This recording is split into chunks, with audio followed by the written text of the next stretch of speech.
Welcome to News Inside. I'm An Jang-hyun. Let's welcome back our panelists. Professor Shin Sang-hyuk is back. Great to have you back. And Dr. Bong Young-sik as well. Thanks for coming again. Pleased to be here. Now let's get started with our first topic of the week. The international community is faithfully following up on the UN Security Council sanctions against North Korea. Seoul has come up with its own measures. Here's a quick overview of what's been announced so far. On March 5th, the Philippines announced that it seized the cargo vessel Jin Tang, which was flying a Sierra Leone flag but was in fact a North Korean ship, blacklisted by newly released UN sanctions. This was the first implementation of UN Security Council Resolution 2270 against Pyongyang. Adding to these measures are unilateral sanctions imposed by individual countries on North Korea to step up pressure.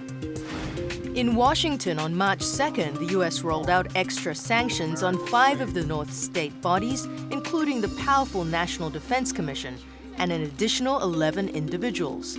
This is after it slapped tighter sanctions on Pyongyang back on February 18th. Last month, Japan announced unilateral sanctions against the North, banning all remittances aside from those of 100,000 yen or under, or less than $900. Tokyo also said it would stop North Korean ships and third nation vessels that had called port in the north from making port entry in Japan. The European Union on March 4th added 16 individuals and 12 organizations from the north to its sanctions list and said it would unleash an embargo on weapons as well as related products and technology. 정부는 북한이 변화할 수밖에 없는 여건을 조성하기 위해 앞으로도 국제사회와 긴밀히 협조하면서 북한을 제재 및 압박하는 노력을 지속해 나갈 것입니다. Seoul also announced unilateral sanctions against the North, being most directly affected by Pyongyang's nuclear and weapons development ambitions. The fresh measures step up bans on financial transactions and implement new rules on vessels. All this comes as part of efforts to pressure the North and draw out change. Eyes will now be on Pyongyang to see where it's headed from here on out.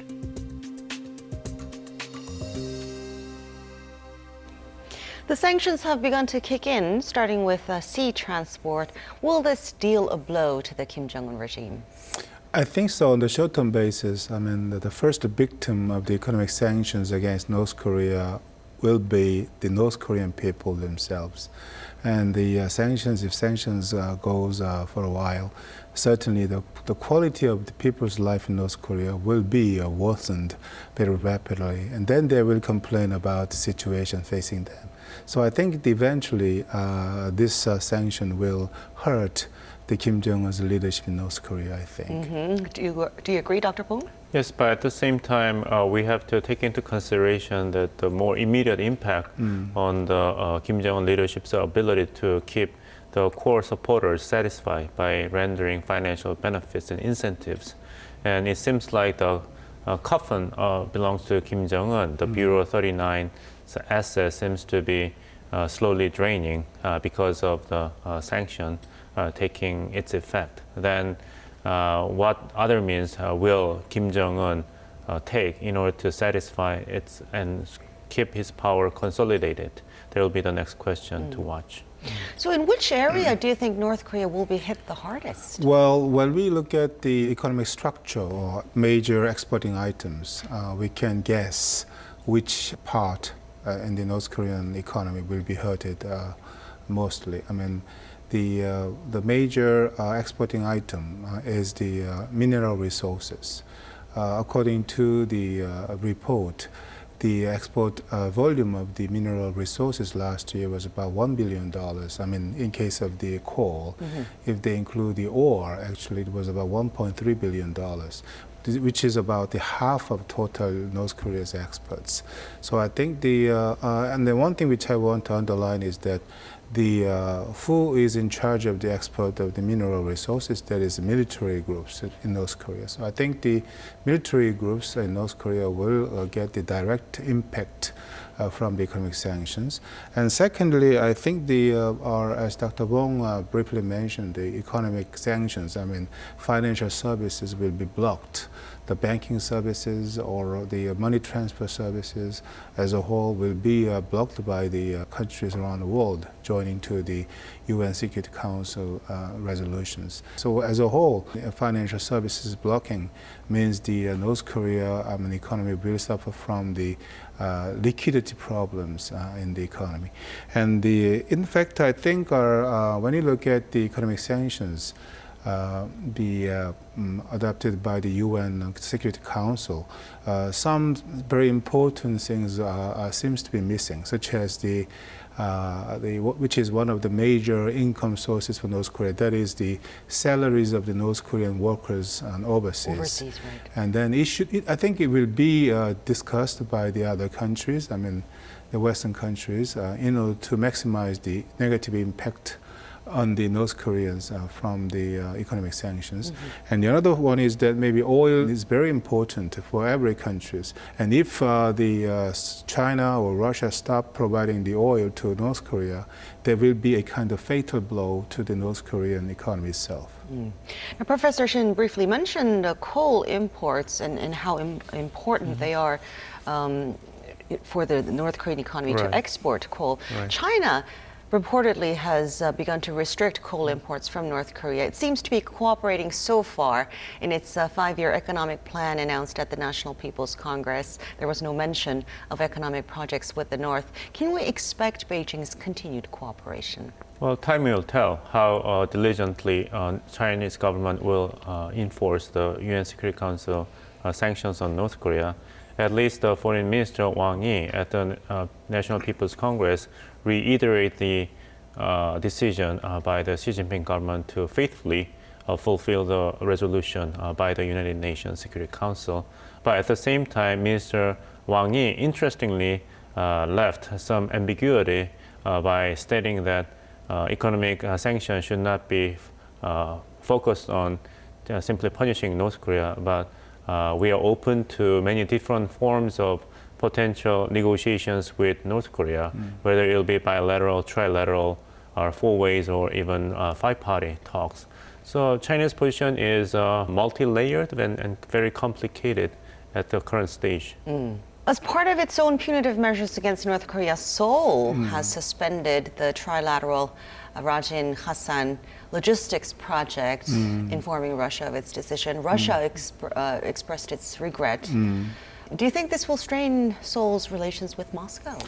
Well, on the long-term basis, not very much. But I think, at the moment, Russian government put the first priority on the Rajin, the Hassan project itself.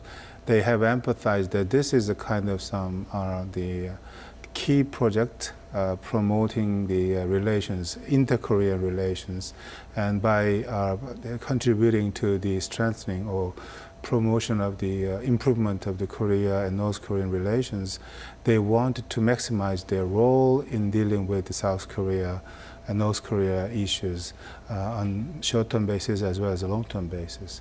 Considering such a kind of stance, Russian stance on the importance on these projects, definitely the suspension of the Rajin and Hassan project can be a quite significant impact on the Russian side.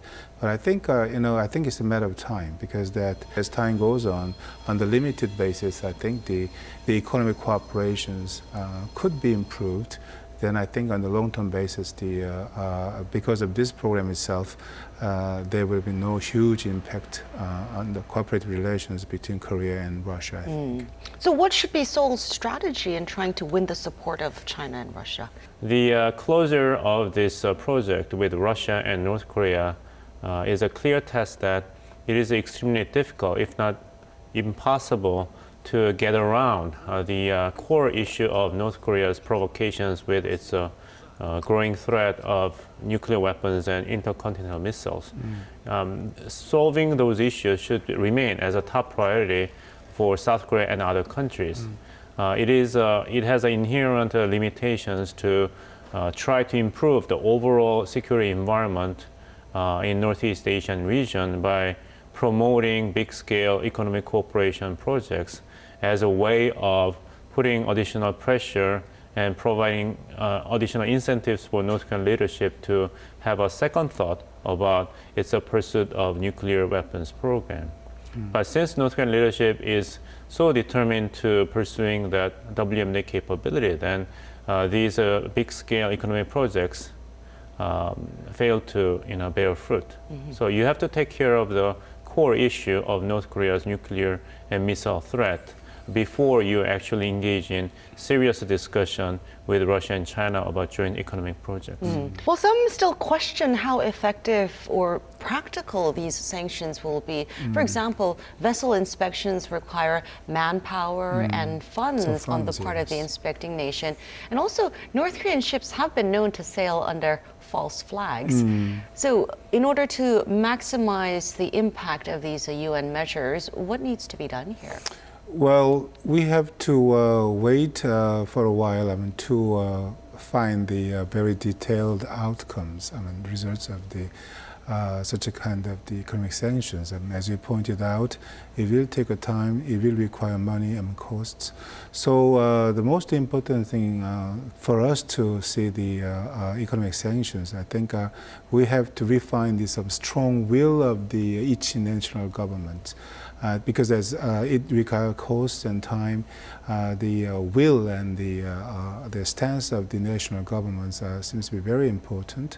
And then when we look at the circumstances facing us, I think the circumstances going to the very desirable directions. What I mean is that they just try to have more sense of responsibilities.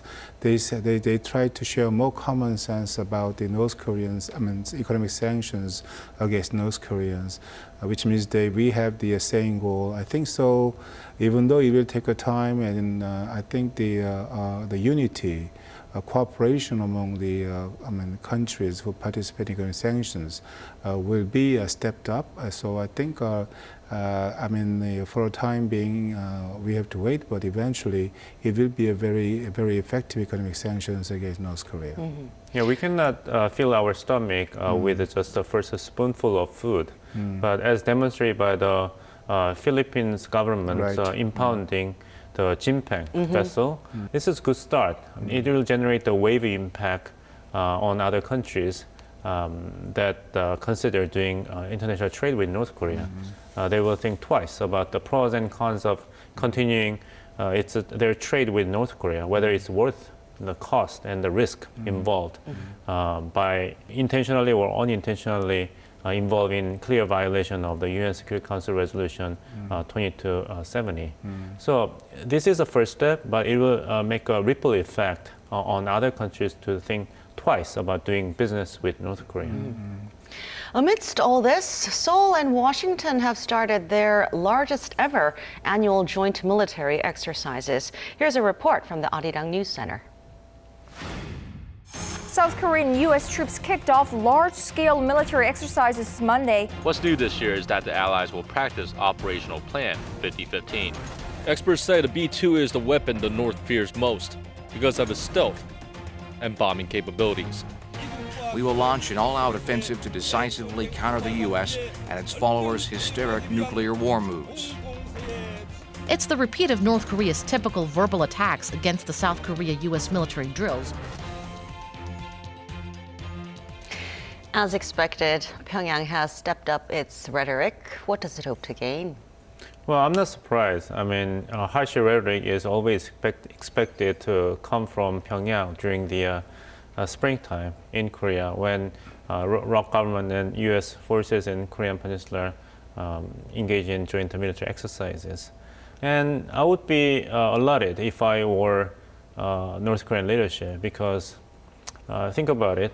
At the doorstep of your country, you have heavily armed with the most advanced weapon systems, U.S. soldiers, and South Korean troops mobilized to engage in military exercise.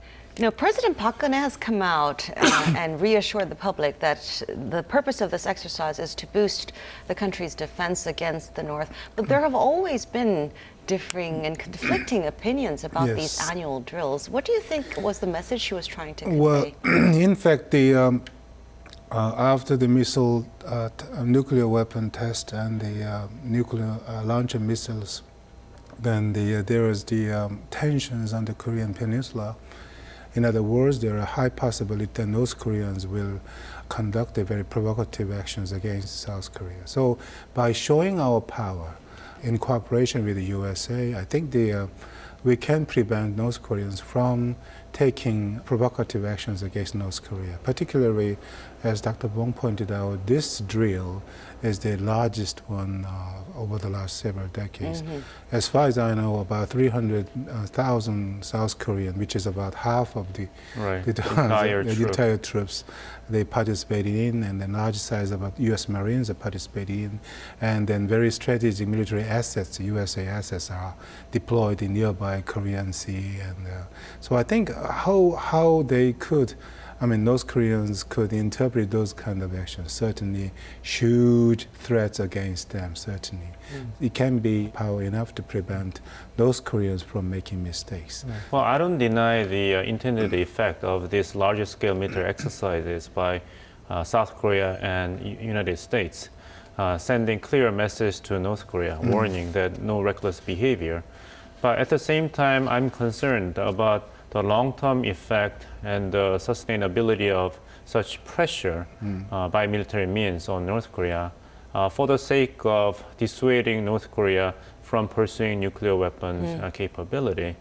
Because there might be a chance for Kim Jong-un leadership, out of fear of this massive military threat from United States, South Korea, and Japan, it may be more obsessed with nuclear weapons, not against it, as the only reliable means for survival.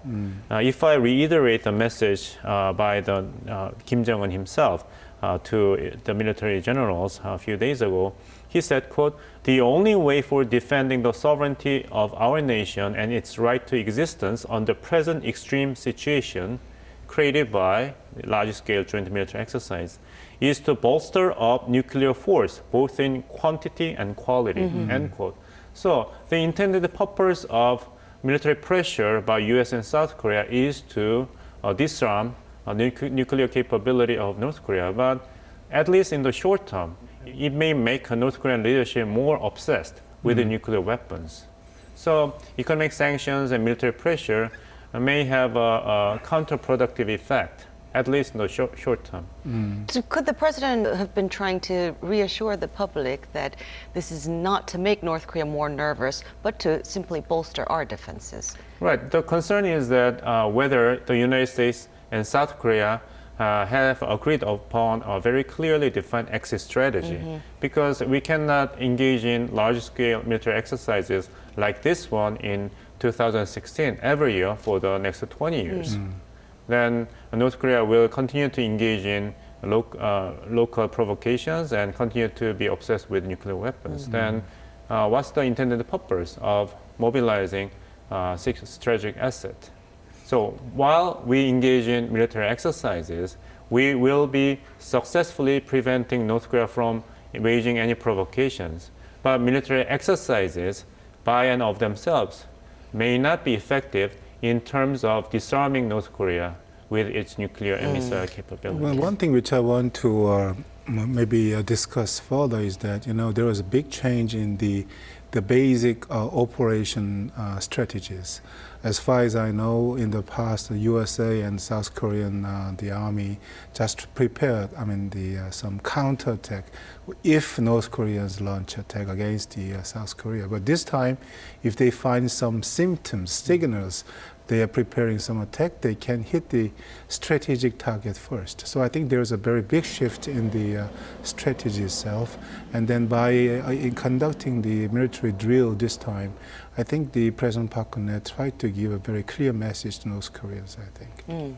Well, maybe that's why the public remains widely divided over the issue of military exercises. We went out to see what people think of these joint military drills. Take a look. 북한을 자극하는 것보다는 우리의 힘이 있고 북한의 도발을 갖다가 방지한다는 그런 입장에서 필요하다고 생각합니다. 일단은 우리나라 안보가 걸린 문제고 지금 북한이 뭐 미사일 쏘고 막 난리 났잖아요. 이런 상황에서 조금이라도 더 그런 훈련을 하면서 우리도 보여줄 건 보여줘야 되고 우리나라 국력도 기르는 게 필요하고 그래서 당연히 훈련은 필요하다고 생각합니다. 그게 아무리 위협이 될 좀 안 좋게 영향을 끼칠 수 있어도 결국은 우리나라 나중에서의 그 안보를 위해서라도 조금 필요하지 않을까 하고 생각하고 있어요. 국민의 한 사람으로서 좀 불안하기도 하죠. 그러니까 이것들이 좀 잘 어떻게 우리 국민들이 안심하고 살 수 있는 그런 방향으로 나갔으면 좋겠는데요. So these war games will definitely put more pressure on Pyongyang, but they may also be seen from the outside as heightening tensions on the Korean peninsula and in some ways putting Seoul's defense capabilities out in the open. You're right that many countries and domestic constituents of South Korea are concerned about this rapidly escalating military tension on the peninsula. And China seems to be paying particular attention to how to control the escalation of tension on the Korean peninsula because in the National People's Congress report by Premier Li Keqiang and the Foreign Minister Wang Yi show that because of lagging national economy of China, China's military budget is decided to increase only by 7.6%. Chinese defense spending, on the rise by such a single-digit percentage is the first time since 2010. So, Chinese leadership is determined to control the scale of its military spending. So, it has good reason not to want any escalation of tension on the Korean peninsula because China's military capability should not be divided between the Northeast Asia and South China Sea, where there is an escalation of tension between the United States and China about the artificial islands built by Chinese Navy and the United States assertion of the freedom of navigation. Well, North Korea has always reacted strongly against these drills, sometimes responding with military provocations. Do you think it could happen again this time? Well, not really, I think, this time. I mean, because that, once they start the provocative, the military provocations against South Korea, it means war. But I think there is a high possibility, the North Koreans will use the so-called cyber attack. We have already experienced several times, and a few days ago, they bugged the so-called major political leaders or the government officials dealing with the security issues in Korea. I think there are many remaining proofs of the cyber attacks conducted by North Koreans. I think there will be maybe the options available to North Korea at the moment. Okay. Let's turn to China now, where the two largest events on Beijing's political calendar are taking place. The annual meetings of the National People's Congress and the Chinese People's Political Consultative Conference kicked off last week for about a 10-day run. What exactly is Lianghui, or the two sessions, and why do they draw so much attention? Let's find out. Well, this year, the meetings are said to be drawing more attention than ever. Why would that be? Well, at these annual meetings, basically, Chinese government has announced our economic policies goal, and then they introduced new economic policies. For example, very recently, the Chinese government adopted new economic policy named the economics or China Inside policies. They want to change our government-owned companies structure, and they want to solving the oversupply, the problems, which has been one of the serious issues in the Chinese economy. By changing the supply side, the economic policies, the Chinese government wanted to stabilize the Chinese economy. And also, Chinese government adopted new economic policy named China Inside Policy. China Inside Policy actually directly affects the South Korean economy. What is China Inside Policy is this. Well, instead of importing the intermediate products, which are very important to assemble the final products, the government, Chinese government, encourage local producers to produce them by themselves. See, considering the major exporting items of Korean producers to China has been the intermediate products. Because of this China Inside Policy, Korean exports to China last year dropped very dramatically. I think those detailed information about the Chinese economic policy have been introduced, publicized at these annual meetings. So these meetings are very important, and particularly this year is the beginning of the 13th five-year economic development plan. So I think it has many economic significance. So people should have to pay attention to these two annual meetings, I think.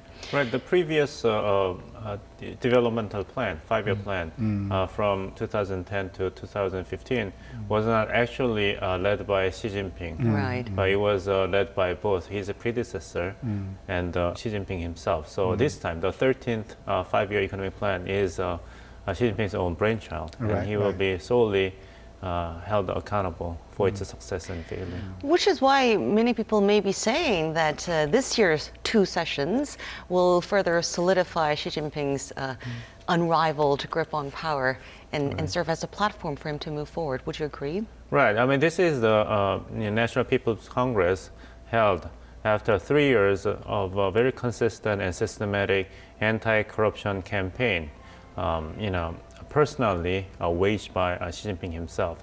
So the point to observe is whether Xi Jinping, as the sole leader of China today, will be granted the highest honor, the accolade called as a core of the generation of leaders. The accolade of core was granted only to previous Chinese top leaders, the Deng Xiaoping and Jiang Zemin. So if that is going to happen, that is a clear signal that Xi Jinping is truly the central figure in Chinese politics. Reports are emerging that insiders are already calling him the core leader. We see a power shift in domestic politics. But the obstacle is whether he will demonstrate the entire nation, at least the delegates assembled at the National People's Congress, whether he has a very reliable blueprint to realize his proposed vision of China's future called the China Dream. In order to realize that China Dream, then the Chinese government has to provide an expanded version of social welfare, including healthcare system for Chinese people. But at the same time, China's economy has been lagging. So against the lagging, stagnant national economy, where the Xi Jinping government will discover enough resources to keep the population satisfied in the name of fulfilling his visionary plan of China Dream, there will be a great challenge for Xi Jinping. Well, let's take a quick look at some of the main policies and agendas put forth so far at these two meetings. 国内生产总值增长6.5%到7%，考虑了与全面建成小康社会目标相衔接，考虑了推进结构性改革的需要。 This year marks the beginning of China's 13th five-year development plan put forth by the Xi Jinping administration.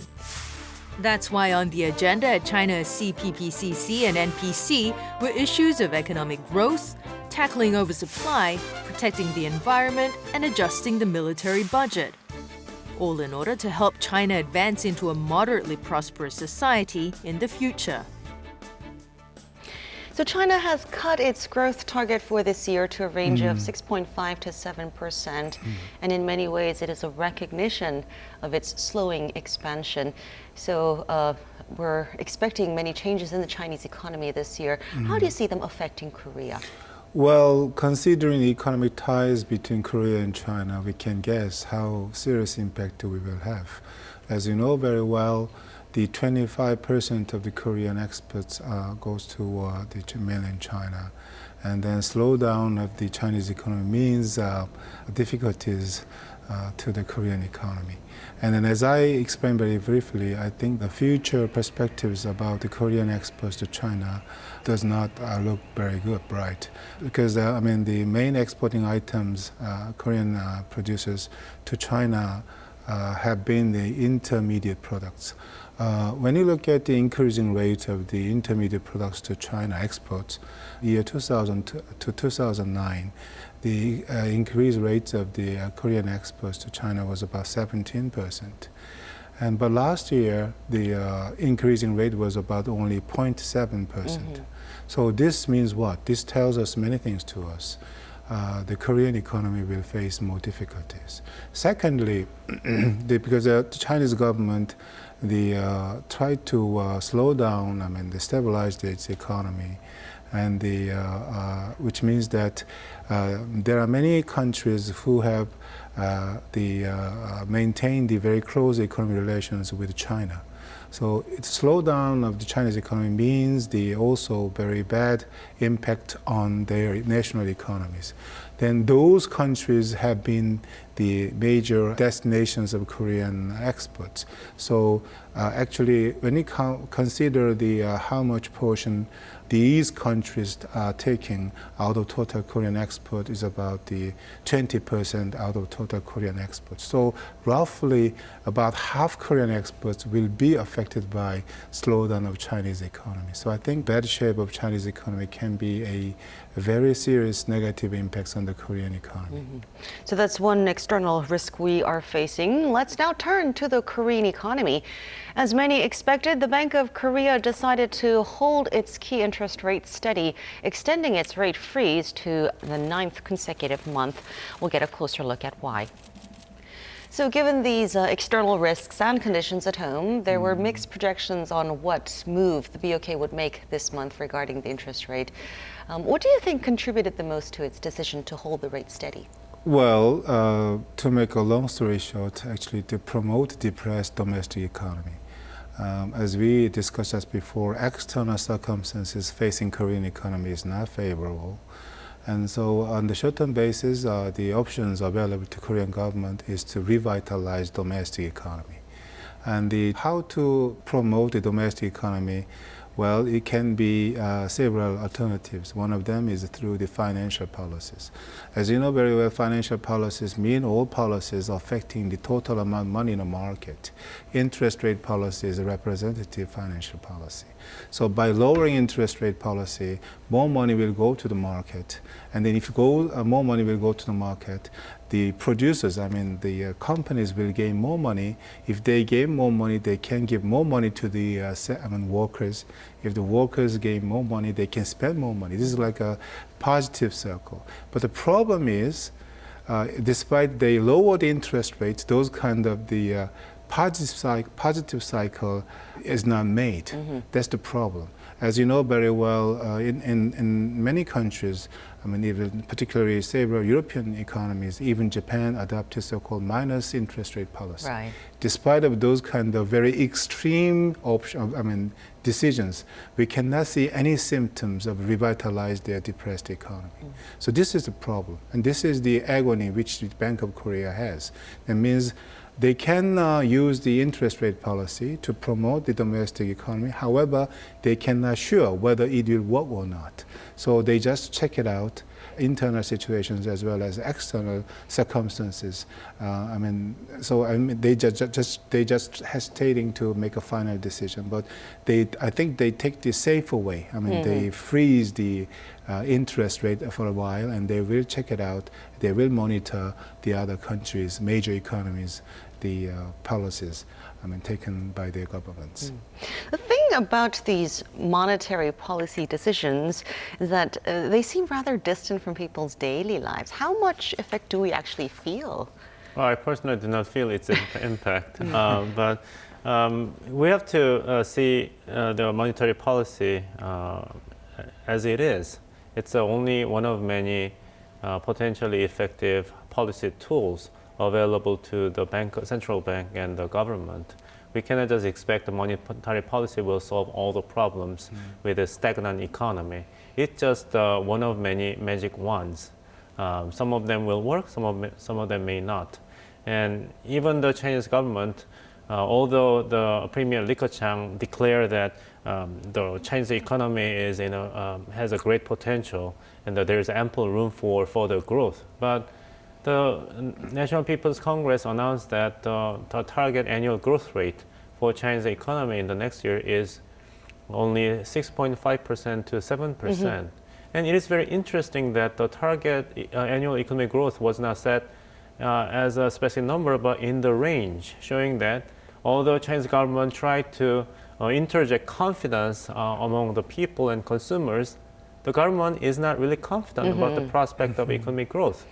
Then, as Professor Shin mentioned, that for countries like Korea, which is heavily dependent upon its trade with China, if Chinese economy is not looking to have an upward growth potential next year, then it is reasonable for the Bank of Korea to be cautious in terms of using monetary policy. Because even with a very effective monetary policy, there is inherent limitations for the South Korean economy to expand when it has a very negative external environment. So it is the right balance of considering what can be done internally and what is expected to come from outside. What about jitters over North Korea? Could they have been a factor in the BOK's decision to keep the policy rate unchanged? That's a part of the consideration, I bet. But at the same time, we are moving on the tail end of the North Korean provocation starting from the end of last year. So I don't think the North Korean provocation, so-called security discount, has played a major role in Bank of Korea's decision to maintain the same interest rate this time. If I add one thing more, as Dr. Bong already explained, the targeted economic growth rate taken by the Chinese government is 6.5% up to 7%. But the question is, who believe it? Right. International financial organizations and even World Bank really doubt whether it could be a real economic growth rate in China. Chinese government want to show their economy is still okay. But many government officials around the world are really doubt about it. That means that the economic situations in China could be more worse than our expectations. So that can be one of the real reasons why Bank of Korea is really, really cautious and to take some decision. So I think we have to be very careful. Otherwise, I think we will be entrapped named economic deflation. I think this can be a very, very serious difficulties for us to get excited. Otherwise, it will be very, very serious situation we will face. So the rate freeze is now in its 9th month. Major global investment banks are projecting rate cuts in the near future, though. What do you think? I think personally there is a high possibility that Bank of Korea will cut the interest rate more because that there is a kind of competition among major economies. As I explained before, Japanese government adopted minus economic policy, which means competitively they are lower interest rates, even though they do not get the outcome as they expected. But the interest rate itself has very symbolic meaning. So Korean government also tried to revitalize domestic economy. How? By lowering interest rates. And all economic indexes, many economic indexes tell us that, well, Korean economy will be getting worse in the near future. So on the part of the Korean government, they will use every options available to them. In this context, lowering interest rate can be one of the options available to them. Well, thank you two very much for sharing your thoughts with us today. Any final words as we wrap up our session for the week? Well, I think because I'm an economist, I want to see a fast recovery of Korean economy because I think that can be a first step to find the solutions to many issues facing us, I think. Dr. Bong? Well, I like to keep on paying attention to the National People's Congress in China. It was a promise by President Xi Jinping that China's economy will be doubled by 2020 relative to its size in 2010. So I'll keep on watching how China's economy will develop. That's a long-term watch. Long-term watch. For 10 right. years, yeah. Yes. Well, thank you two once again very much. And that is all for this edition of News Inside. Thanks for watching. We'll be back with more next week.